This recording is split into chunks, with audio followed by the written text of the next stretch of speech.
lived in Delaware, really loved it. All right, so we are now we're now live on YouTube as well. So let me pull that up and make sure that I have that to go in. All right. Miko, if you could do me a favor and send me the link to Yeah, just trying live. to join it now. I can't. You're on it. Oop, sorry, Miles, I'm gonna mute you. Go all right. So let's see here. All right. Sorry, Miko, one can you do me a second. favor and send me the link to Yeah, that's an echo. live. I can't. You're on it. Oop, sorry, Miles, I'm gonna mute you. All right. I think it's Scott. So let's see. There we go. Scott, I've muted you as well. All right, what a fun start to the day. Happy Town Hall, everybody. If we have not met before, my name is Maggie. I'm the founding community product manager for DataHub. Welcome to our February Town Hall. We are very excited to see everyone. I am stepping in for Miko to host today. So you're stuck with me for a good amount of time, but we'll have some fun. All right, so as we get going, I am actually going to send out a quick poll just to get a sense of where everybody is in their adoption journey with DataHub. This is a super useful kind of point of reference for us as we think through kind of the content that we put together for these sessions, the types of resources we put together. So yeah, we'll give it a couple minutes. We have about half of people responding so far, very exciting. So yeah, take a peek at that poll, and then we will start to kick things off there. I'll give it another couple of seconds here. And again, happy Leap Day. We get an extra day this year. It's also very sunny and beautiful in Chicago, so I need to spend some time outside. All right, we will go ahead and close this out and take a quick look. Wow, this is a huge shift. We normally see a good kind of balance of folks that are evaluating DataHub or running a POC, but it looks like we have about 37% of folks running in production, another 19% deploying to production. So awesome balance there. All right, so we're gonna go ahead and jump on into things. Let me share my screen. And off we go. All right, welcome to February. We have quite the lineup for you today. We will start off with our review of how things are going in the community. 𝗏𝘀𝗛𝗂 will give us our project and roadmap updates. 𝗏𝘁𝗄𝗏 from our DevRel team is going to walk us through kind of getting started with our doc site. And then, sorry, folks, if you are not on mute, please go ahead and mute yourself. Chris and I are going to give a deep dive into our upcoming feature for UI-Editable Properties. And then we're going to chat with Frederick from Wolt about how to get buy-in for or drive adoption and get buy-in for setting up DataHub. And then last but certainly not least, we will hear from Stefan from KPN to talk about how they are using DataHub with data products. All right, off we go. So first and foremost, another busy month for us in February. We have flown past 10,000 members in our Slack community, so we're about 10,350 with right around 1,000 weekly active users. So this is consistent with what we've seen in previous months. 4,200 messages posted. There's always a conversation happening in there. If you're not in our Slack, if you have questions, if you want to chat with people who are also using DataHub, we welcome you. And another 670 emojis, which I guarantee Miko and I contributed a solid 50% of those. On the support side of things, so we like to kind of take a look into how the type of support or volume of support that's happening within the community. On average, over the past 4 weeks, we've had 39 PRs open on a weekly basis. Slight dip from the period prior, but there's always that the project is moving so fast. There's always new contributions coming in. Really amazing activity there. The other thing is that on our Slack channels, we've seen about 335 messages coming in across our main support channels. This is an area where if you are familiar with DataHub, if you want to jump in and help folks, we really, really, really appreciate other folks jumping in to help us out. The more time that, that actually frees up a lot of our time so that we can kind of keep our focus on moving the code base of the project forward. So yeah, ton of activity happening in there. And we always appreciate folks stepping in to help out whenever possible. Speaking of community support, 𝗬𝗏𝗏 and Excel have gone above and beyond over the past month to help other folks out. Massive shout out to them. 𝗬𝗏𝗏 is jumping in on threads all over the place. Really, really appreciate that. We also have, Sergio and Raj, Hendrik, Yuri, Nicola, Norbert, Paul, Richard, and Saral jumping in as well. So once again, we really, really, really appreciate folks who kind of go above and beyond and help each other out. It keeps the community super vibrant. And it's just, yeah, it's amazing to see all of that collaboration happening. We are going to have, so we have another community marathon happening a week from today. So if you haven't heard of these marathons, this is what we do once a month. We block out a big chunk of time. This time around, we're doing another 6 hours, and we have focus sessions throughout that, live on Zoom. Folks can come in, ask questions they might have, chat with one another.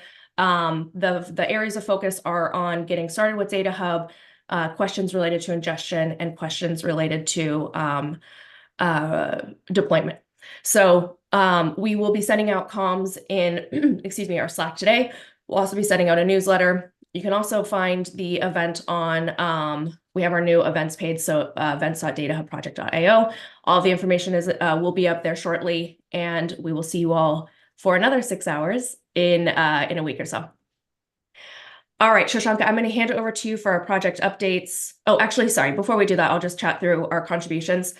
So in February, we had 165 PRs merged across our 2 main public repos. We had 23 first-time contributors and 39 repeat contributors.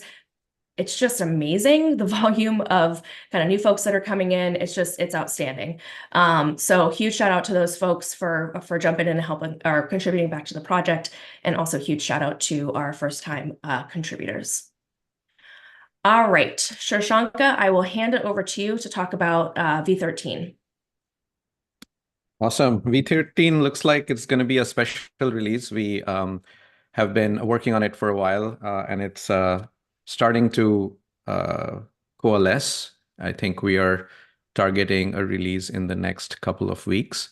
There's a lot of features packed in there, all the way from the user experience side, where you'll finally get to actually use structured properties. And Maggie and Chris are going to do a deep dive into that later in the session. What are structured properties? You'll get to hear all about them. They're essentially souped up properties that have types and values and constraints and all of the good stuff. On top of that, we have many other features also in this release. Small things like rendering custom assertion descriptions, to big things like support for verification forms attached not only to data sets, but also to all kinds of entities, and a bunch of front-end updates, whether it is editing secrets or displaying user roles or better handling for errors. On the metadata ingestion side, we have a ton of connector enhancements. I was literally going through the commit log last night, and like pretty much every connector is represented. It's so hard to summarize exactly all the improvements that happened, but a ton of performance improvements across the board, a ton of continuing improvements to add SQL parsing and profiling features for all of our warehouse connectors. Some of the connectors like Tableau and dbt got abilities to pull tags from source. The S3 source got the ability to read JSON limited, new line limited formats. So a ton of improvements. I think Airflow 2.5 support is finally here. So tons of improvements on the metadata ingestion side, and of course, more to come. There's a bunch of connectors in open PRs that I'm excited about. Moving on, there are more features, obviously. Let's start with the developer experience. Tons of CI/CD enhancements have been going on. We are now firmly entrenched with kind of the new JDK and the JVMs. A lot of improvements to security and dependency management going on, and you'll see more coming in the future as well. Moving on to the DataHub platform, a couple of big things. We added support for roles and groups, lots of improvements in the GraphQL side. and also support for via nodes, which is kind of important for column level lineage traversals, and tons of improvements across the board. Probably one highlight here is, policies are getting quite a bit of overhaul or improvement. We'll talk about that in just a couple of slides, but policies are now searchable by privilege, type, status, all of these things. And that allows you to really quickly understand which policies apply to a particular asset. And finally, we talked about data incidents in the last town hall. That's now a part of the code base. And so data incidents are now supported across all sorts of entities. So go raise those incidents now. All right. Those are all of the things that are coming into 13.0. But there's a bunch of other PRs that are kind of super important and that I'm excited about. First is the ability to add access requests on, and these are two of them at least are community contributions. So can you go back, Maggie? Yeah. So the first one is access requests. This adds the ability to request access to all kinds of things, not just data sets. So data sets, containers, data products, and we're talking about data products later. So, you have a data product, you're able to go in and request access to that asset, and then you can automate the provisioning of that access. That's coming from the checkout.com team. Super excited about that. The next one that I'm excited about is from Visa. They're adding support for business attributes. What are business attributes? Go read the RFC and learn all about it. We'll probably do a future town hall where the team would present this. The idea is to support logical field types and support the management of them as an entity in the catalog. And then last but not the least, our own Tamash has been working really hard on supporting an open lineage endpoint in DataHub, as well as supporting open lineage enabled connectors for Spark. And that PR is open right now. So once that gets merged in, you have kind of the best of both worlds. You have some of the improvements that Open Lineage has made as a connectors ecosystem. And we're using that and extending that to add Spark lineage along with column level lineage for all Spark jobs with emission using the DataHub protocol. And then you also have support for the Open Lineage protocol on the wire. It's a subset of the DataHub protocol, so it's less rich, but at least if you have things that are already emitting open lineage, you can send those events over to DataHub and it'll process it in the right way.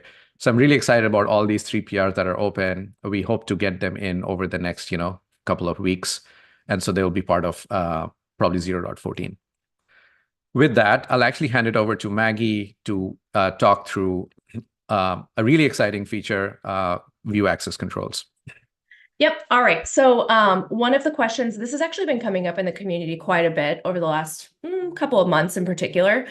We've had a lot of folks asking for more flexibility on being able to basically restrict access for specific assets, specific, maybe platforms, whatever it might be. But basically, let's make it easy to people want it to be easy, to restrict who can see what. By default, when you are our default permissions right now, everyone can see all search results, but you can configure it to kind of hide or restrict viewing the actual entity page. So the existing privilege we have right now is called the view entity details privilege.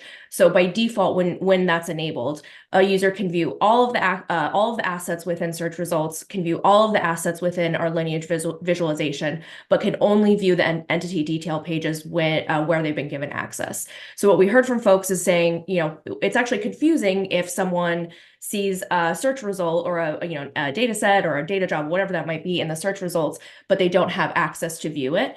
That can be a confusing user experience, or maybe even more kind of stringently, you actually want to restrict who can see those search results.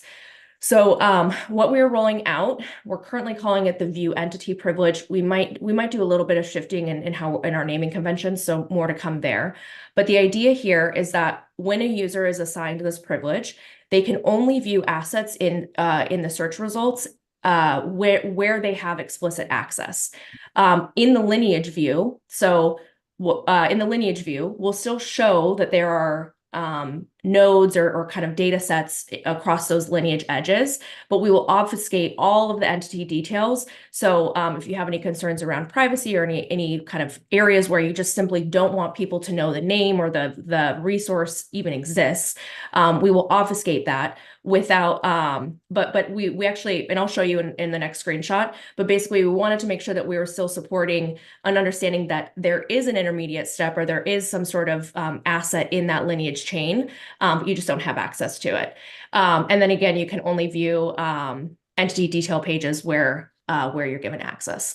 So what does this look like? On the lineage view, so in this example, our user only has view entity privileges for the sample Cypress Hive, et cetera, but then doesn't have any access upstream or any access downstream. We went back and forth on, should we even be showing these, right? Like, is this going to be confusing to the user? Is it going to be, I don't know, is it going to cause any concern? And really where we landed is that it's worse to kind of like hide an asset and potentially confuse people about what the full dependency kind of chain looks like. So we've opted for just saying there is something here, you just don't have access to it. And then when you click onto one of those nodes, what you'll see on the sidebar, this is normally if you have view privileges for it, you would see the entity kind of preview. And so instead, this sidebar is going to say that the access is restricted. So we've been working hard on that one. We are hopefully getting that merged in, I believe, this week. So it should definitely be available in the v13 release. Shashanka, I will hand it back over to you for product roadmap items. Yep. So last time we presented how we're doing on our Q1 slide on our Q1 roadmap. Happy to announce that we have made progress on pretty much every item. Open lineage and Spark column level lineage, like I mentioned before, is now in review state. On the user experience side, incidents, which was in review last month, is now complete. Data product supporting inputs and outputs, and the lineage view is still in design phase, technical as well as Viz UX. So we still are hoping to hit the end of the month target on that, but it might slip a couple of weeks. And on developer experience, it's now moved into design stage, as in engineering design stage, being able to write back to origin systems like dbt, Snowflake, etc.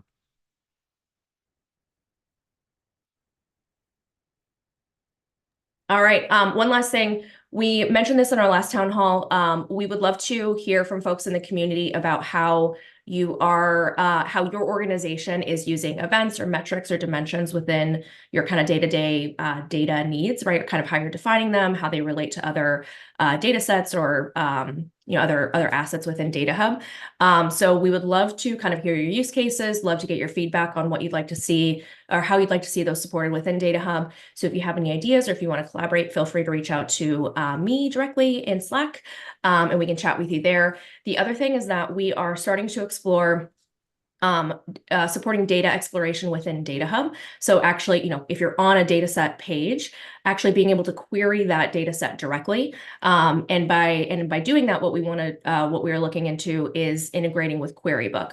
So exciting news there. We've actually met with the Querybook team. If you're not familiar with Querybook, it's another open source project that's coming out of Pinterest. Am I thinking correctly? I think it's Pinterest. Yes, it is. Okay, sorry. Brain fart for a second. So we're already kicking off that conversation about how we can collaborate and have really seamless integration between DataHub and Querybook, both natively within Querybook and then bringing Querybook natively into DataHub. So if that's something that you're excited about, if you want to kind of team up on that development, again, please feel free to reach out. Would love to chat with you. All right, moving right along, we are going to hear from our teammate Haejin. She is based out of South Korea, and she pre-recorded a session for us. So let me pull this up here, and we will dig into how to get familiar with the DataHub doc site.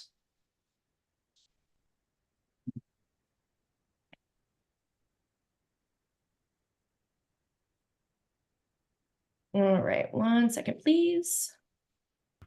Hey guys, I'm Haejin Yoon from Can you the hear? Develop team in April. I'm here to guide you through our doc site today. We'll dive into where to find the right information, highlight some useful tools in our doc site, and discuss how to contribute to docs. So when you go to our doc site, DataHub project.io/docs, you'll notice that we have a few tabs on the top right: docs integrations, community resources. Note that the community tab is not released yet. It's included in the upcoming change. And most of our contents lies under the docs tab.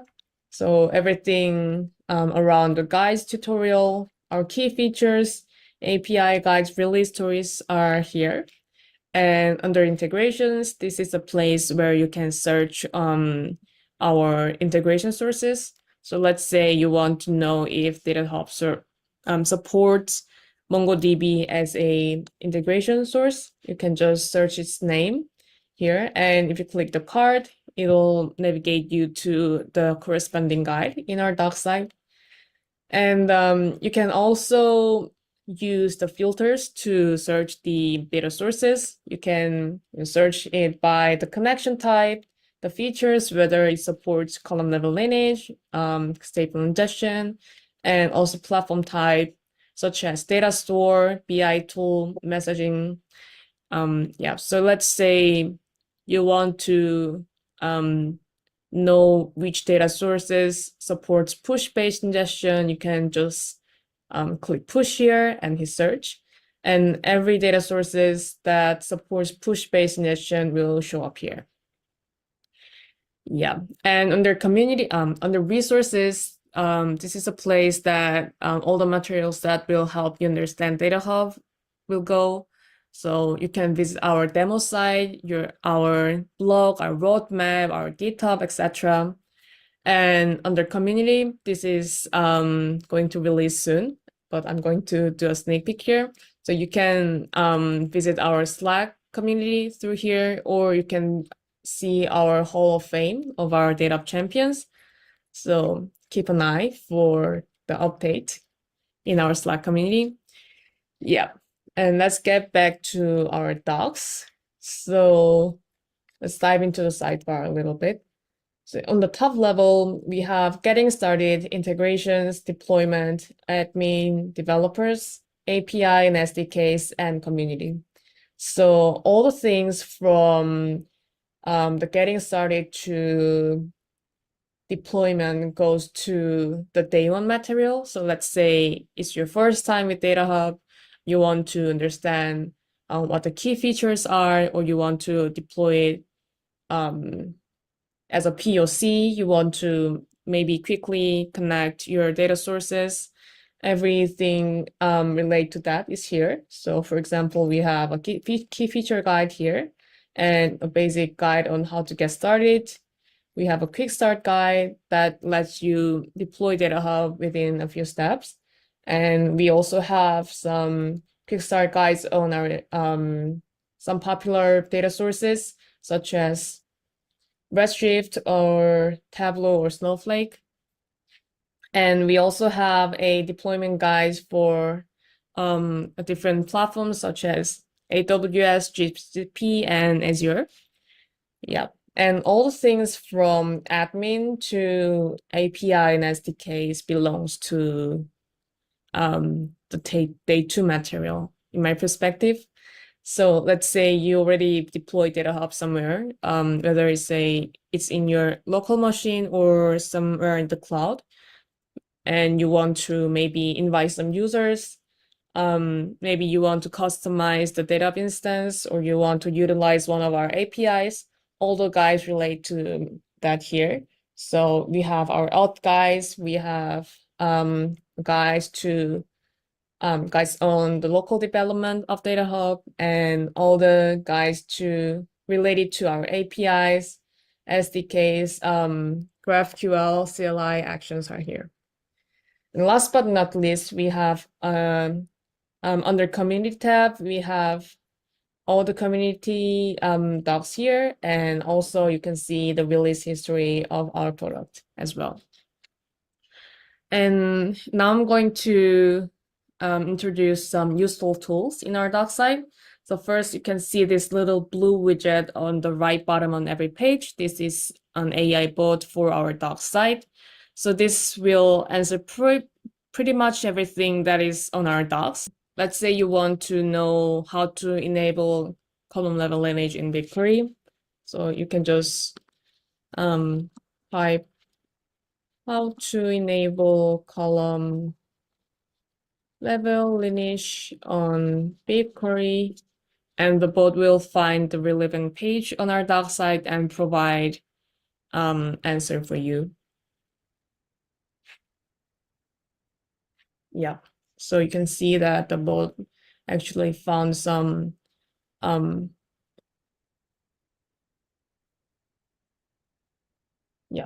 related materials on the doc side and provided answer for you. And another thing is versioning.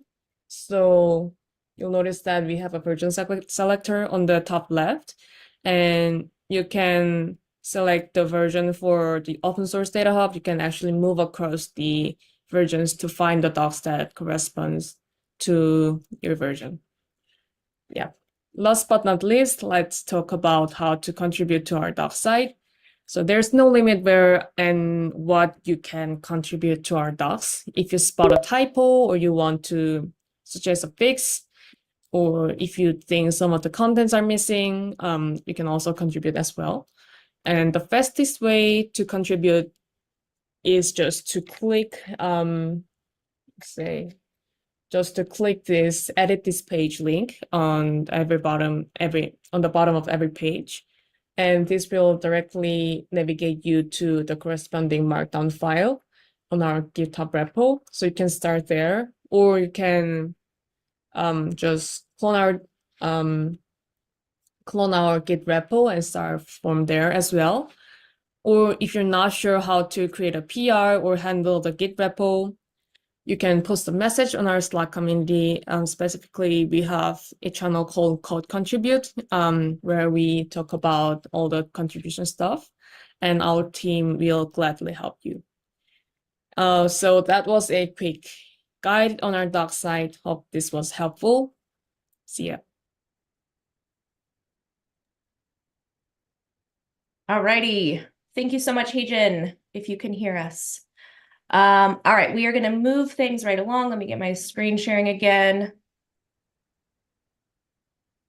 And Chris and I are going to talk or give a little deep dive into UI-Editable properties. So before we talk about UI-Editable properties, let's talk about properties in DataHub. What does that even mean?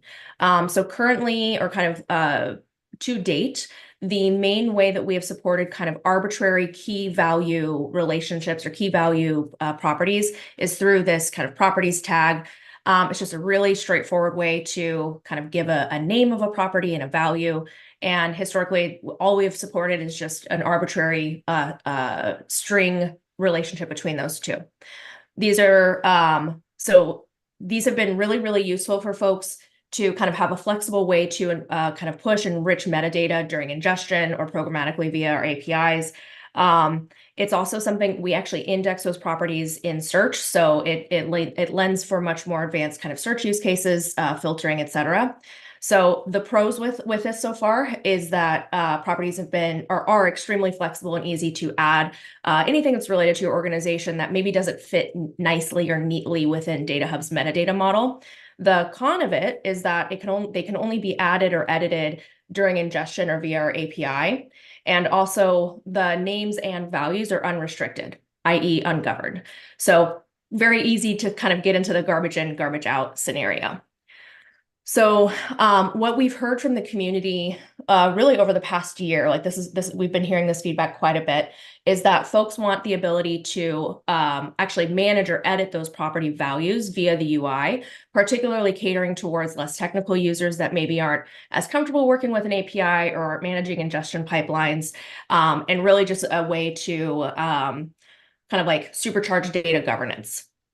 So what we have done is twofold. We are introducing UI-based edits. We are also introducing something called structured properties. So structured properties, we've talked about this in prior sessions, and Chris is going to go into much more detail here. But at a high level, structured properties are a way for you to create really governed or strongly typed property values. It could be assigned, it could be of type earned. So if you want to associate an actual or another entity within DataHub, you can do that. It can be a string, it can be rich text, date, number. You can have single select, multi-select, really just kind of creating these property sets of governed and validated data types. So what we have already merged in is the basic support for structured properties. So that will absolutely be available in V13. Chris has his UI-based edits work that he's going to show you in a demo in just a second. That'll be coming ideally with V13 as well. We need to get that through review. And then as a later stage of that, what we will be introducing, and this is just a placeholder mock, so don't hold us to this design, is the ability to also then add and actually create structured properties via the UI. So I am going to hand it over to Chris to give us a demo of what that looks like. All right. Thanks, Maggie. Well, let me just share my screen real quick. Cool. Yeah, so as Maggie said, today I'm going to be showing you guys kind of what we have so far and what's coming for structured properties in DataHub. So today I'll walk you through 3 different things. So first, I'm going to show you how to set up your structured properties YAML file. And this will be one way, and the first way, that you can manage all of your structured properties in your organization. I'm also going to show you how you can apply these structured properties to entities via the CLI, and then also how you can edit them and apply them via the UI. We're going to get there last. So first, let's take a look at this structured properties YAML. You can see I have one property already defined here, and I'm going to add a few more. But first, I'll just walk you through what generally we have. So you can see we have an ID field. It's going to be dot delimited. This is going to be how we organize the structure of these structured properties in the UI. You'll see what that actually looks like in a little bit. This obviously has to be unique across the structured properties that exist in your organization. The next most important field is going to be this type field. And this is what Maggie was alluding to, where now these are strongly typed, and we support multiple different types. So we're going to have the ability to specify a number, a string, a date, an earn, rich text, you name it, all the good stuff that might want to have, that for the different types of values that you want to set. We also have a cardinality field. Do you define whether this property should allow one value or multiple values when it's applied to an entity? Obviously, display name and description, pretty self-explanatory. This next field is called entity types. So you're also allowed to specify what types it can take on this property. So in this case, only data sets and data flows can take on retention time. And then finally, we're getting down to this allowed values field. And this is where you can specify the allowed values, as you may have guessed. So here we want to say that you can only set 30, 90, or 365 values for this structured property when you apply it to entities. If this is omitted, so this is optional, it's just open-ended, so it can be any number at that point. But here, this is going to be a single select option, or it could be multi-select if I did that. But let me grab a few more structured properties that I have copied from somewhere else to save you guys the time, and most importantly, me the embarrassment of making a bunch of typos in front of all of you. So here we have more structured properties. You can see we have another number type that's going to be open-ended because I don't have allowed values for a replication SLA. We have a date type, and we have an earn type, which I think is really neat. This earn type is meaning that like this structured property, the steward type, is going to reference another earn in another entity in DataHub. And this is where we had this type qualifier allowed types field saying that this structured property value has to be a corp user or a corp group, which makes sense because the data steward should be probably a user or group as opposed to another data set or something. And then finally, we get back to like a rich text type as well. So now that we have this structured property YAML file created, all we have to do is run a simple CLI command. It's called DataHub Properties upsert, and then the reference to that file that I just managed. And then once you run that, we are going to create all these structured properties in your DataHub, which is pretty sweet. And then something that I want to touch on before I move away from this YAML is this idea of an aspect validator. And we've actually created a couple different validators when working on structured properties. And the first one that I'll talk about is this preventing you from making backwards incompatible changes. So let's say I want to change a structured property that already exists, such as this steward one, from multi-select to single cardinality. that would be a backwards incompatible change. If I went and applied that to entities with multiple values, that would then break it. Excuse me. So now if I try to re-ingest this, I should get an error. And you'll see it gets 3 done, and then it gets confused at the 4th, and this usually takes a second to run the error. But while it's printing out that error in a second, I just wanted to highlight the fact that while we introduced this custom aspect validator, we brought it back and made it generalized so that you can also create your own custom aspect validators for any type of aspect that you want. There's docs on this on our website. Shout out to David for his hard work on this and generalizing a lot of the work that went into like lower level structured property stuff and brought it back to be very generalized so everyone can kind of see it. Yeah, so just an example of how there's more than meets the eye at first glance with structured properties under the hood. You can see we raised the error. You can't do backwards incompatible changes. Pretty cool. So doesn't really matter. We have already saved these structured properties in DataHub. Let's move on to actually applying these to an entity. So right now I'm just going to apply them to a data set via the CLI. So right now I'm going to apply it to this adoptions snowflake table. If I go to the properties table right now, you can see there's nothing there. And then in my YAML file, all I'm doing is specifying the earn of the data set and then a list of structured properties with values. So these are going to be the IDs that I defined in the previous file, and then the specific value that I want to apply to this data set.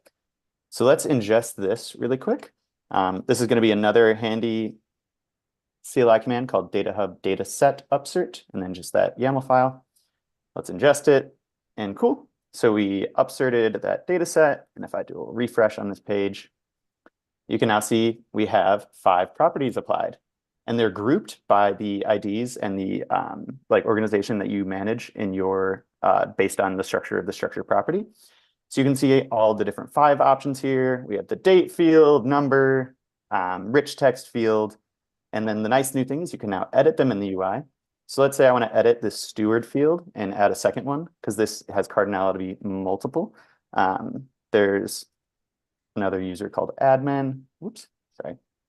Let's add admin, update, and you can see admin is now added down here. You can edit any of these guys. So you can edit the date. If I wanted to select a new date, you can also edit, you know, the single select guy. If I want to change what it is, you can update it down there. Rich text, you can edit all that sort of good stuff. So now that we've edited a couple, I do want to move back and go back to this idea of custom validation. So while we had a validator for not making backwards incompatible changes on structured properties themselves, the definitions, we also have a validator for making sure that you are applying values correctly on the structured property instance on an entity. So for example, the date validator will make sure that it is the correct date format. So if I do an incorrect date format right there, and then try to apply that to the data set using the same command that I had before, we are going to get an error. And not only is it just an error, it's a very helpful error, if I may say, telling you exactly the format that we expect and what's going on. So that's always a good time to see. Yeah, so that's mostly it for my demo. I just wanted to show you guys like how we support them in the UI. As Maggie talked about, fast follow is going to be the ability to add these structured properties via the UI, and then as well as manage your structured properties for your organization in the UI as well to fully ram this feature. Our goal is to just give you guys incremental value as quickly as possible and keep you guys up to date. But yeah, that's it for me. Thanks, everybody. Thank you, Chris. And as 𝗏𝘀𝗃𝗃 just reminded me, we should be calling you Professor Collins. It's been a minute. I appreciate it. You'll never get away from that nickname. It's too good. All right. We are going to move things right along. Let's get Frederick up on the stage. And amazing. Okay, so folks, this is the first time we're trying something new. Oh, also before I move on to that, if anybody has questions, comments, anything for Chris, feel free to post them in chat. Chris can address those while we keep moving forward. But yeah, so what we've been doing recently at the end of our town halls is sending out a poll in Zoom and basically saying, you know, which sessions are most helpful? What would you like to hear about in future sessions? We'll be sending out, as a spoiler alert, we'll be sending out a similar poll for this session. But in that, what we're hearing and what we continue to hear is that folks really want to hear kind of like practical advice, kind of case studies or examples of how people have rolled out DataHub, evaluated DataHub, and just kind of learn from one another. So we're trying something a little bit new today where it's not kind of a formal presentation. We're just going to have a little bit of a conversation. You could think of this as a mini podcast embedded in a town hall. Isn't that fun? I'm living my dream of starting a podcast. So we are bringing Frederick here to talk to us about his experience in kind of getting buy-in for DataHub, rolling out DataHub, some best practices, learnings there. We'll try to keep it kind of a tight, short conversation so we can make sure that we have plenty of time for Stefan. But without further ado, Frederick, thank you for joining me. Would you mind giving a kind of brief intro? Tell us a little bit about yourself. Yes, thank you for inviting me. My name is Frederick. I work as a staff engineer at a company called 𝗏𝘁𝗲. We are basically the international arm of 𝗸𝘩 nowadays, or we've been for the last 2 years. I don't know. Been doing this or working with our data platform for the last 4 years. Most recently, I've actually pivoted towards the next big hype, Gen AI related stuff. So Gotta love it. Yeah. And so Frederick, I think you've been in DataHub Slack like before, like, I don't know, like day 2 or something. So how long have you been using DataHub? Has 𝗏𝘁𝗲 been using DataHub? And kind of what's the current adoption of it? Yeah, actually I checked this before the call. I think the first commit related to DataHub was made in October of 2020. Amazing. So it's like 3.5 years. Decades ago at this point.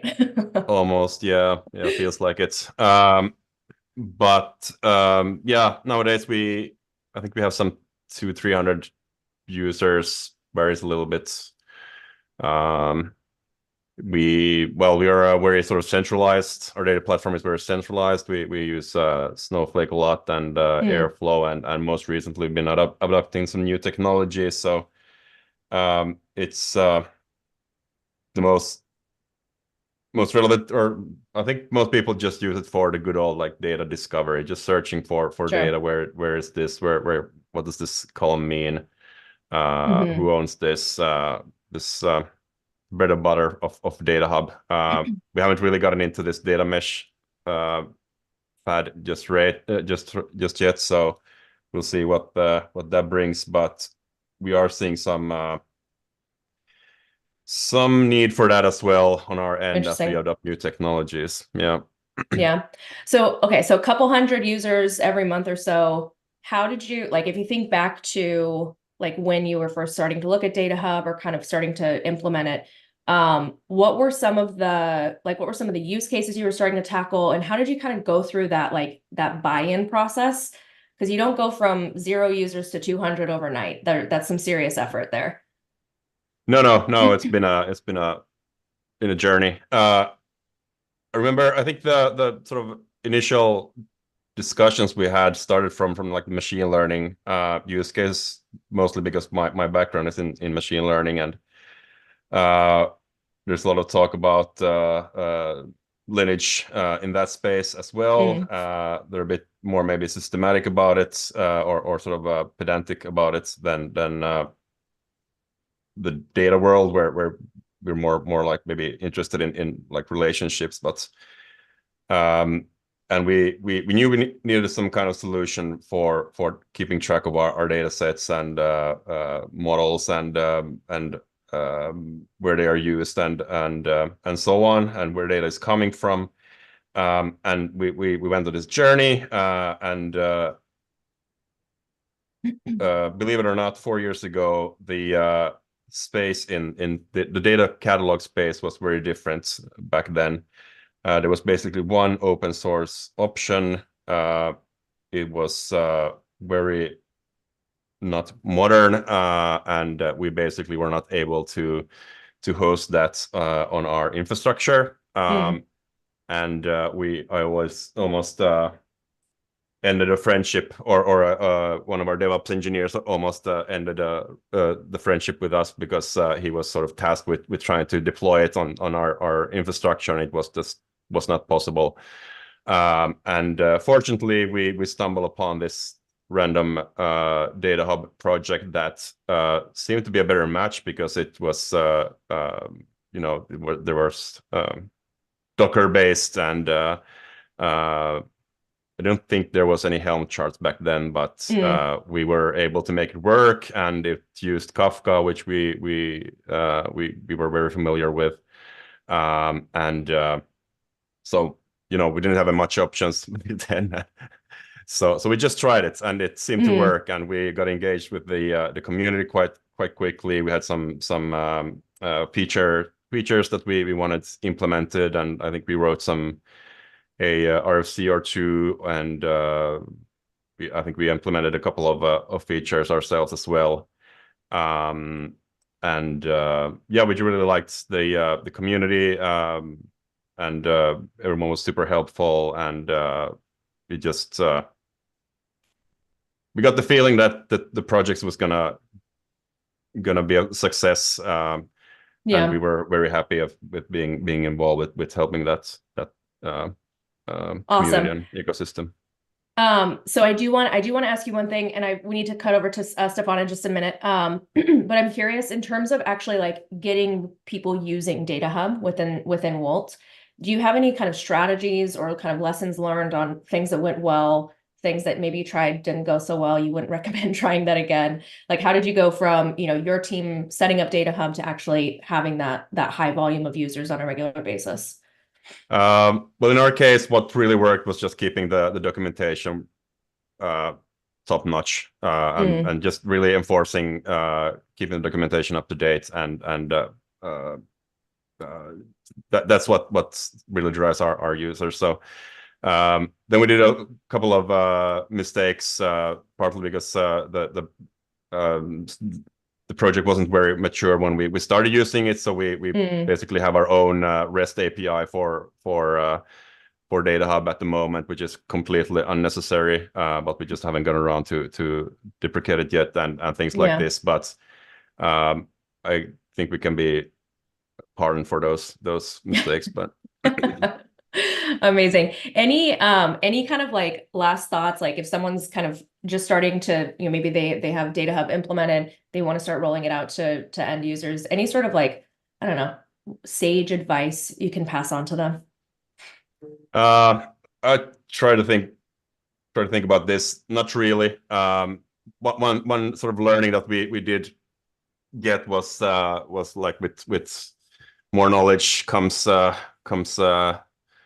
more suffering as well, and we sort of learned quite quickly that this is not DataHub's fault. It's sort of our own fault. But we're, as I said, we're a centralized data warehouse, and when you sort of start tracking all the lineage and all the dependencies between tables, and we just realized what an ant's nest our data platform is, and people started complaining that, hey, I can't find anything here. I can't figure out these lineages here, and it was when you have hundreds of tables and arrows going back and forth, it's sort of our own fault. Pretty complex, yeah. Amazing. Well, thank you for taking the time. Thank you for joining us on our very first podcast episode. I don't know what the podcast is called. But yeah, thanks, Frederick. Thanks for your insights there. All right, we are going to move on over to hearing from Stefan. So Stefan, I think, is probably going to take us a little bit over our planned time. So please stick around if you can. We'll also have a survey at the end, just to kind of hear your feedback on how the session went. And Stefan, I will hand it over to you, sir. Yes, thank you, Maggie. So yeah, we're running a little late. I'll try to keep it brief. I'm Stefan. I'm a PhD candidate. I do research into data products, data meshes, data markets, and I do a lot of research with large companies because that's where the data meshes are at. And I also work with KPN, and in the context of KPN, I help build data products. I come up with a standardized methodology for building data products, for describing data products, for modeling data products. So that's what we're going to talk about today in the context of how we use DataHub at KPN. Let me really briefly introduce KPN. For those who are not familiar, KPN is the largest telco provider in the Netherlands. There's a lot of cool, interesting stats on this slide, but I would just like to point out that by the end of 2026, about 80% of all the 17, 18 million people in the Netherlands will have optic fiber provided by KPN. So it's we're really proud of that. And yeah, so why am I here? Why I'm at the town hall? It's because KPN uses DataHub. And we actually have been running DataHub for over a year now, and we use DataHub in two separate instances. One is for our Unlock Data program, which is our internal data mesh transition. And there, our goal with the data catalog is to make all our data discoverable and addressable, but also to make data products which meet the 𝗏 plus quality requirements, which stands for discoverable, addressable, understandable, truthful, trustworthy, natively accessible, interoperable, valuable, secure, and feedback-driven. Yes, I still remember them all. But we also use DataHub in a completely separate instance, which is our Data Service Hub, which is a platform as a service for data spaces. So if you're familiar with European data initiatives, data spaces are sort of data markets for companies to work together and to share data. KPN hosts one of the largest data space in health and logistics. And yeah, that also uses DataHub as our data catalog. But today I want to talk more about the data products. I hear there's a lot of interest in data products. Like I said, I do research with a lot of companies, German manufacturing companies, Belgian media companies, Dutch IT companies, or telco companies. And in my experience, the big problem when you want to start describing data products is that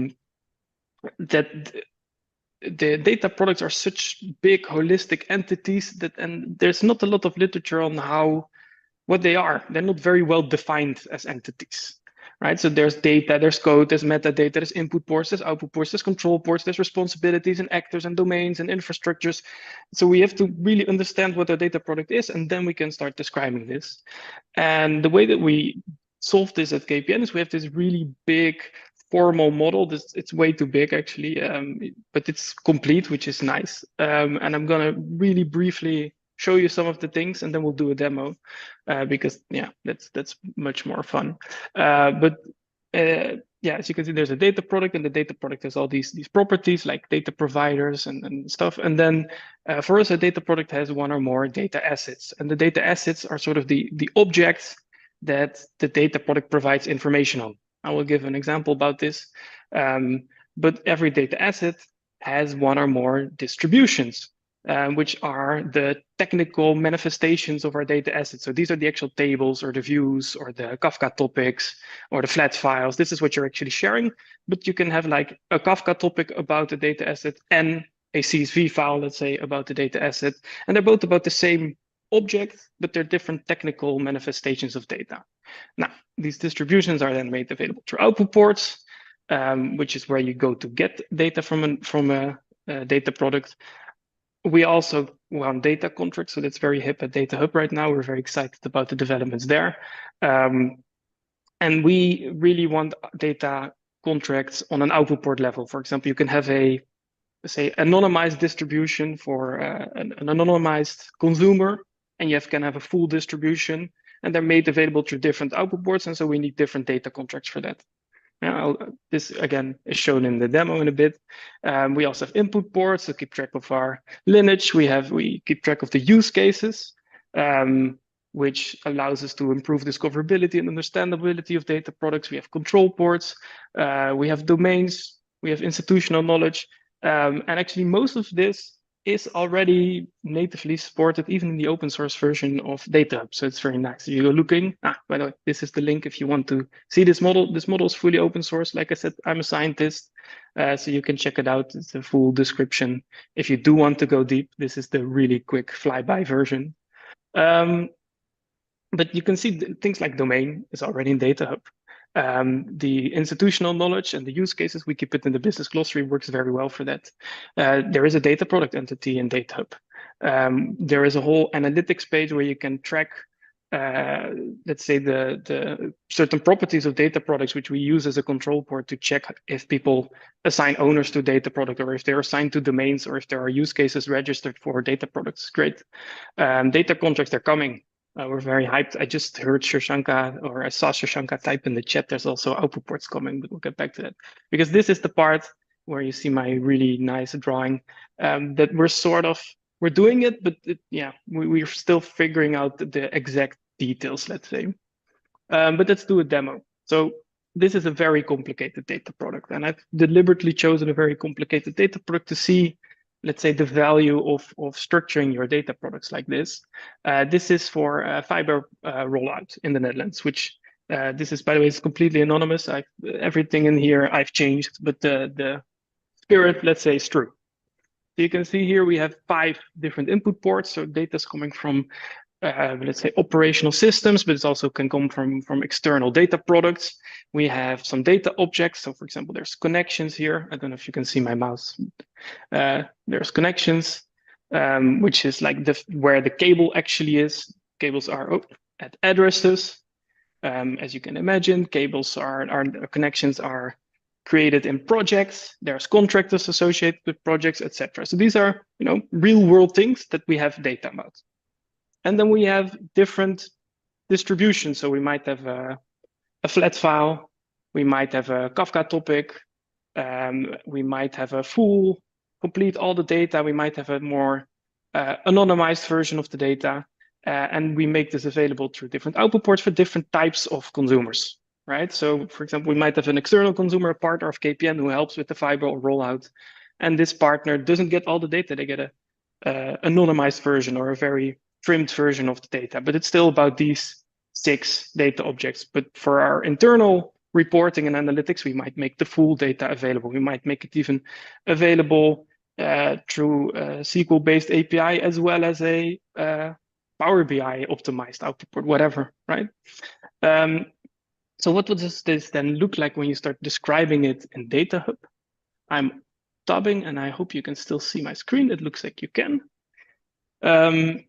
This is what, again, this is a demo, so it's not as complete as we have it in our own DataHub environment, because I have to keep everything private. Let's say I have to anonymize everything, but you can see here, this is a page for our demo fiber rollout data product.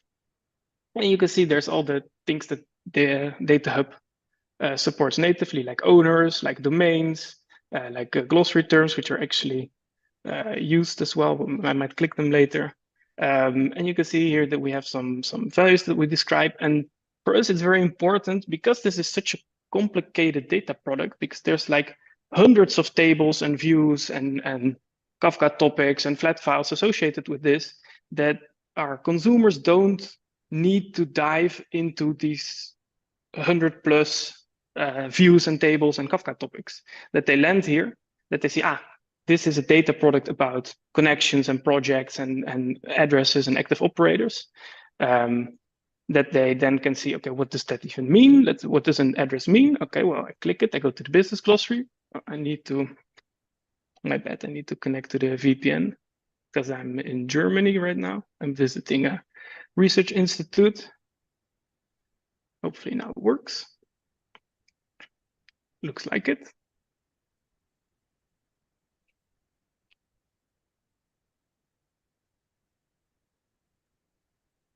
Yes. And you can see here, this is the business glossary functionality of data. Nothing special here. I created this entry, and this is owned by the domain, right? So we organize this in domains, and the domains defines what an address means for the fiber rollout domain. And you can see also that we then link this to what address means in other domains. So you sort of, if you do it this way, you get sort of top-down interoperability. And not just bottom-up interoperability. We also look at bottom-up interoperability. So we also track the lineage of the individual tables and the sets, and that's great, and it's super cool, and DataHub is really good at that. But we also find it valuable to say, this is what an address means for the people who make our fiber connections versus the people who go to install TV or who sell cell phones, right?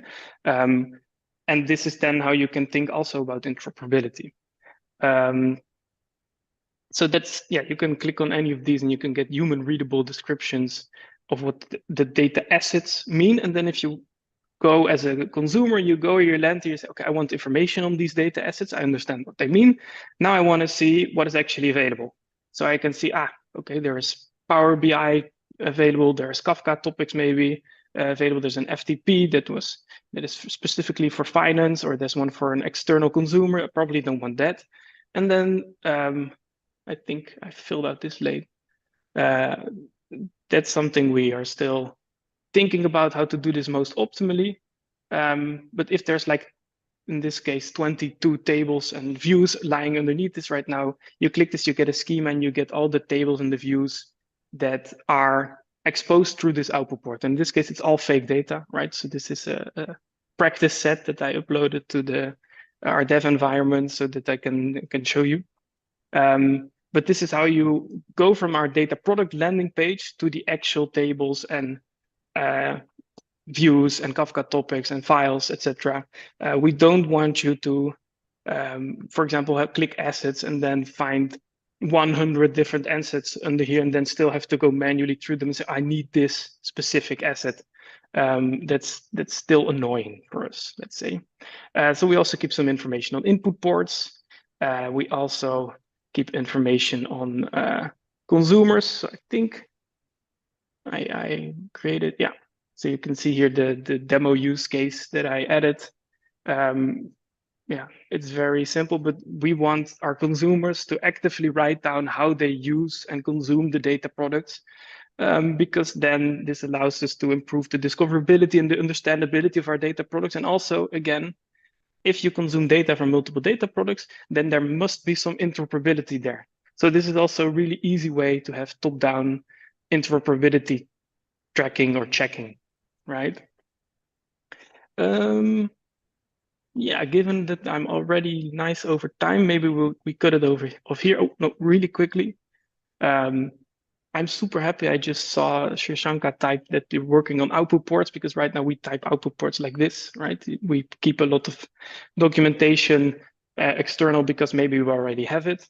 But an output port, first, it's an endpoint. So it's an API or some place you go to get your data.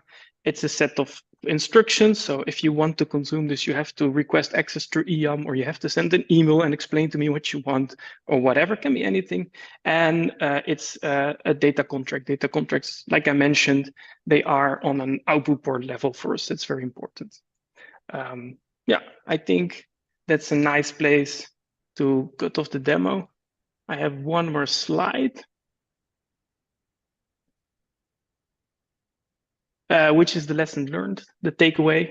I have 3 main takeaways here, which are, 1, really make sure that you understand what a data product is within your organization. Make sure you define your data product before you start describing it. If you start describing just your data, or if you just throw a bunch of data together and say, this is my data product, then you're missing out on all these other things, the holistic entity that is a data product. The data product is not just a bunch of data thrown together, right? So understand the structure of your data. This also leads very nicely to point 2, describe your product, right? So make sure you describe your contract, your input ports, your output ports, your owners, your domains, your responsibilities, etc., as well as your data. So data, it's really good in my experience at describing data sets and views and tables and Kafka topics. And it's really getting there for describing data products. And you can already do a lot of things.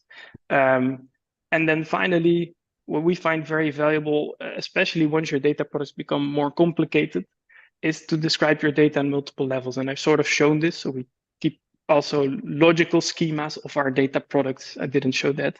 They're external, but we keep logical schemas of our data product, where we say this is actually what an address looks like. These are the entities and their attributes, let's say. We also do the human readable one at the business glossary. And then we also have the technical schemas where we go really in detail and we describe all of that. We find that very valuable. I think, yeah, that's it for me. Amazing. Thank you so much, Stefan. Excellent breakdown of how you're using DataHub and data products. If you wouldn't mind stopping sharing your screen. I don't know if I can Yeah. do that from your side or I'll from my stop. side. All right, folks, so we're a few minutes over. I'm going to send out one last poll just to hear or get some feedback on which I'm new to Zoom polls.